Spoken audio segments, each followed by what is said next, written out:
As a follow-up on my oar making video, I'd like to show a few adjustments I made that made a big difference. I elevated the seat 4x4 width, one in the front and one in the back, and that gave me a higher distance from the oar lock to the water.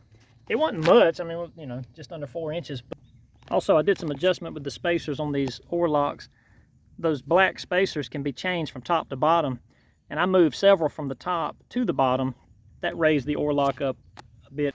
What it did was when I was resetting each time on each stroke, it kept the oar from hitting against my thighs, and it just put the oars at a much better angle. Another big thing is the position of the seat in the canoe. I had it more or less with the oar locks right in the center, but now I've pushed it more aft. That is, when my weight is as far back as it's going to go, okay, back as in forward, as in the direction the boat's going, it puts me amidships, and that makes a big difference.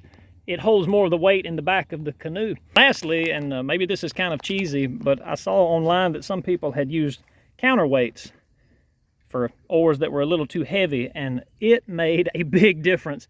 These are just some workout ankle weights to take some of the weight off the other end of the seesaw, and that relieved the strain a great deal.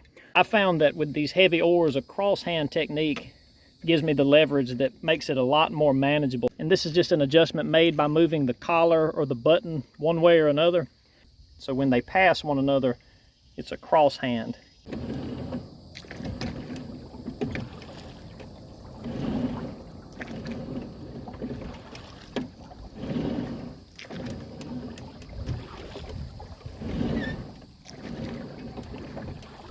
All right, my final word after this experiment: rowing beats any other kind of paddling, beats a kayak, canoe, even a motorboat. But if you're gonna do it, save your money and get some real oars.